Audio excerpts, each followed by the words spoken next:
What is the dumbest thing that you did to impress your crush and worked? The dumbest thing I ever did to impress my crush happened back when I worked in a co-working space, full of people trying to look creative and productive at the same time. Among them was him, the new graphic designer everyone admired. He had that calm voice, dangerously clever humor, and a smile that made me forget how lungs work. One day I overheard him talking to a group of coworkers about how much he loved cycling. I nodded along like I was totally into it too, even though my bike had been collecting dust in the basement for 2 years. And that's when I did the dumbest thing imaginable. I love cycling too, I said confidently. He lit up instantly and suggested we go for a Saturday ride together. That's when I realized I had just signed my own death sentence. Friday night, I dug my poor bike out of the basement, pumped the tires, cleaned off what felt like an entire ecosystem of dust, and spent an hour Googling how to survive your first bike trip.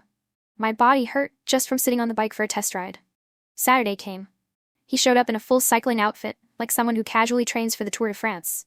I showed up in leggings, a t-shirt, and the facial expression of a woman who would rather undergo surgery without anesthesia. The first 5 minutes, I tried to keep up. The next 5, I tried not to die. When we hit a slight hill, I heard myself making sounds that frankly shouldn't be heard in public. He shouted back, "You good?" And between gasps I yelled, "Yeah, I love this." The lie of the century. Then came the moment I'll never forget. We stopped for a break by the river. When I got off the bike, my legs gave out and I basically collapsed into the grass in the least graceful way possible. Perfect.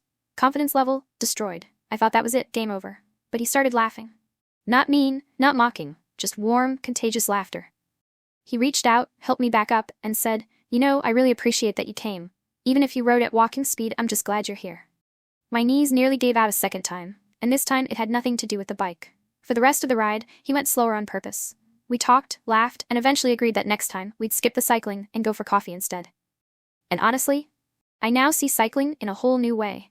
It destroys my entire body, but it also gave me something absolutely worth the pain. And yes, he did eventually fall for me, not because I looked like a pro, but because I showed up even when I had no idea what I was doing. Sometimes the dumbest thing you do is exactly the thing that works.